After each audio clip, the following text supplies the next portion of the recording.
एक वर्ष पूर्व ही हमने इस बात की भविष्यवाणी कर दी थी कि राजस्थान प्रदेश, छत्तीसगढ़ और मध्य प्रदेश के अंदर जो है वो भारतीय जनता पार्टी की सरकार बनने जा रही है। मोहन यादव को लेकर एक साल पहले घोषणा की थी कि वे मुख्यमंत्री बनेंगे। मोहन यादव कितने समय तक मध्य प्रदेश की सियासत में रहेंगे एज ए मुख्यमंत्री? कम से कम 10 साल तो कहीं भी नहीं गए हैं। अभी 2 टर्म तो माननीय मुख्यमंत्री जी जो है वो पूरा करेंगे। 2 टर्म के अभी जो दौर चल रहा है, जैसे एक दौर आता है, अभी कथावाचकों का दौर है पूरे देश में। कथावाचकों के लिए लोग दीवाने हैं। बिल्कुल है, उसका कारण यही है। लेकिन आप ये देखिए कि 5 लोग कथा सुनने जा रहे हैं। उस कथा में उनको बहुत नित्य नई चीज़ें सिखाई जाती है कि ये काम नहीं करना, घर में कलेश नहीं करना, किसी भी तरह के नशे में नहीं जाना। कथा में सब सुनते हैं और उसके बाहर आने के बाद में सब वापस वैसे के वैसे। हम कथा के माध्यम से हम किसी की बुद्धि को जागृत नहीं कर सकते। कथावाचक आजकल जो कथा करने वाले जो है ये अब एक बिजनेस पूरा वो बन चुका है।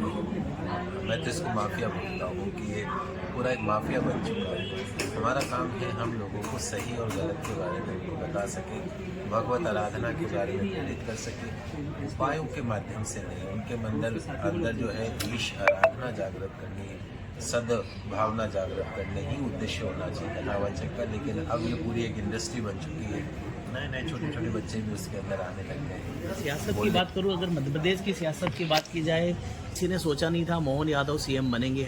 शिवराज सिंह चौहान जिनके बहुत स्टार चेहरा है, जिनके दम पर ये चुनाव लड़ा गया, ऐसा क्या परिवर्तन आया भाजपा की कुंडली में कि मोहन यादव को ले जाकर सीएम बना दिया गया? देखिए, ये आपका बहुत महत्वपूर्ण प्रश्न है। और जब हम एनालिसिस करते हैं, ग्रहों को एनालिसिस करते हैं, 1 वर्ष पूर्व ही हमने इस बात की भविष्यवाणी कर दी थी कि राजस्थान प्रदेश, छत्तीसगढ़ और मध्य प्रदेश के अंदर जो है वो भारतीय जनता पार्टी की सरकार बनने जा रही है। और उस सरकार में न केवल भारतीय जनता पार्टी बल्कि उस वक्त के जो मुख्यमंत्री होते हैं उनकी ग्रहों का, उनकी कुंडली का भी विशेष योगदान होता है। कि मान लीजिए आप मुख्यमंत्री बन के चुनाव में उतरे, हमारे राजस्थान के लिए अशोक गहलोत जी मुख्यमंत्री बन के उतरे, यहाँ शिवराज सिंह जी उतरे। दोनों की जन्म कुंडली में जो समस्याएं थी वो राहु से पीड़ित थी। राहु मतलब सर कैसे चलता है, टेढ़ा मेढ़ा चलता है, ओवर कॉन्फिडेंट करवा देता है। तो ये उनके मुख्यमंत्री काल में जो है उनको वापस मुख्यमंत्री नहीं बनना था। और भारतीय जनता पार्टी की कुंडली के अंदर गज केसरी योग बना हुआ था, चंद्र मंगल योग बना हुआ था, ऐसा शुभ योग बना हुआ था जो कि उसको पुनर्स्थापित करने जा रहा था। 2024 के अंदर तो चूँकि हमने कहा कि 2024 शनि का अंक है, 8 नंबर है, नरेंद्र मोदी जी का अंक 8 है, माननीय मुख्यमंत्री मोहन यादव जी का अंक 8 है। तो 2024 दोनों के लिए, मध्य प्रदेश के लिए और भारतीय जनता पार्टी के लिए, नरेंद्र मोदी जी के लिए टर्निंग ईयर ऑफ लाइफ बनने जा रहा है। 400 सीटों से ज़्यादा भारतीय जनता पार्टी आने वाले लोकसभा चुनाव में जीतने जा रही है। मध्य प्रदेश देश के सभी राज्यों में अग्रणी राज्य बनने जा रहा है, जहाँ पे रोजगार की उपलब्धता होगी, टूरिज्म होगा। और मध्य प्रदेश के अंदर कृषि क्षेत्र के अंदर भी काफ़ी उन्नति करता हुआ दिखाई देगा। लेकिन कुछ कारण ऐसे होंगे, महिला सुरक्षा जिसके ऊपर मध्य प्रदेश में भी ध्यान देना होगा। कुछ ऐसे प्रसंग हो सकते हैं जो राजनीति के अंदर बड़े प्रसंग बन सकते हैं। और माननीय मुख्यमंत्री जी के लिए भी थोड़ा 2024 फ्लक्चुएट करने वाला रहेगा, लेकिन उसके बाद में सब स्थिर होता चला जाएगा। और भारतीय जनता पार्टी देश की राजनीति में एक नया आयाम स्थापित करने जा रही है 2024। आपने जैसे कहा कि मोदी जी के लिए 2024 अपने आप में एक स्वर्णिम समय रहेगा अभी तक का। देखिए, बिल्कुल आपका सही प्रश्न है कि दोनों एक दूसरे से जुड़े हुए हैं। मोदी मतलब भाजपा, भाजपा मतलब मोदी। इसलिए अगर मोदी जी का स्वर्णिम काल है, मोदी जी तो एक ऐसे पर्सन है कि जो एक तरीके से फक्कड़ बाबा बोलते हैं उनको बाकी चीज़ों से, मोह माया से मतलब ही नहीं है। और आज के समय में वो जो कार्य कर रहे हैं वो पार्टी, और एक कहते हैं कि डेस्टिनी बोलता हूँ मैं इसको। मोदी जी के बारे में आप सब जानते हैं कि किस कार्यकर्ता से कहाँ तक पहुँचे। लेकिन 2024 उनके जीवन का स्वर्णिम काल होगा और 2024 के अंदर इस जो टर्म होगा 2024 से 2029 तक का, उसके अंदर भारत का विश्व गुरु बनना तय है। भारत आर्थिक रूप से संपन्न राष्ट्र बनने जा रहा है, रोजगार बढ़ता हुआ दिखाई दे रहा है। थोड़ा बहुत जो आतंकवादी घटनाएं हैं वो भारत को परेशान करेंगी, लेकिन 2024 से 2029 के बीच के अंदर भारत महाशक्ति बनने जा रहा है मोदी जी के नेतृत्व में। 2024 के अंदर किसी बड़े राजनीतिज्ञ का निधन हो सकता है, वो भी एक थोड़ा देश के लिए दुर्भाग्य रहेगा।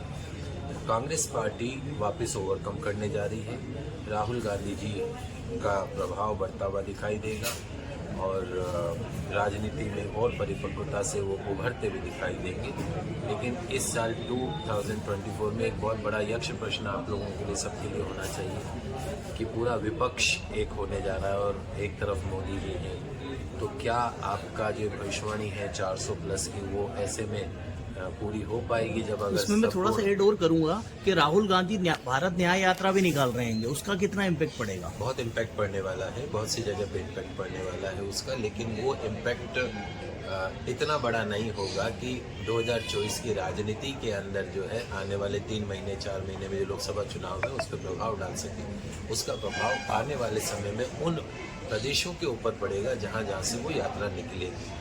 भारतीय राजनीति के अंदर लोकसभा के अंदर उसका कोई विशेष प्रभाव नहीं पड़ेगा। पंडित जी, राहुल गांधी को लेकर आपकी ज्योतिष क्या कहता है?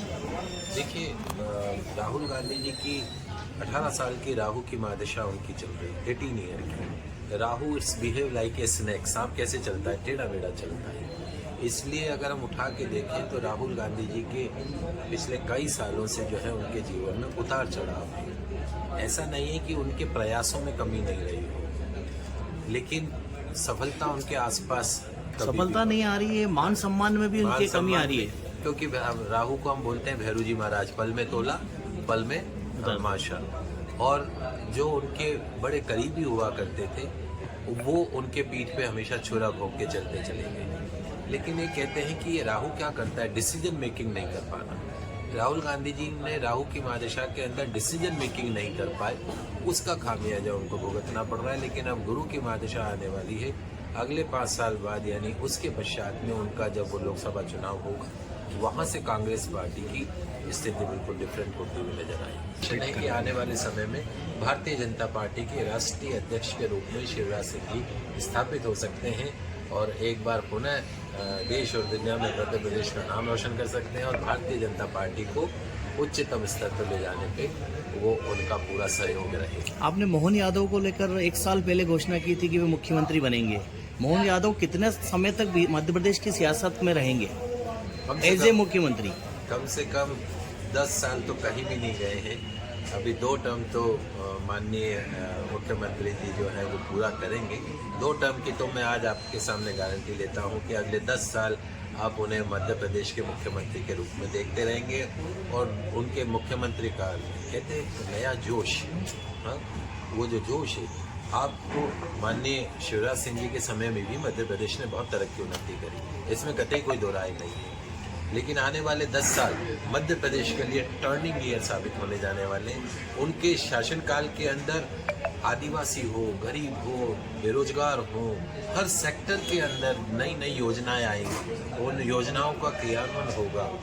हर जगह पे शासन के द्वारा प्रदत्त की गई योजनाओं का लाभ आम जन को मिलता हुआ दिखाई देगा और खुशहाली भरा प्रदेश मध्य प्रदेश अगले 10 साल बनता रहेगा, इसमें कतई कोई दो राय नहीं।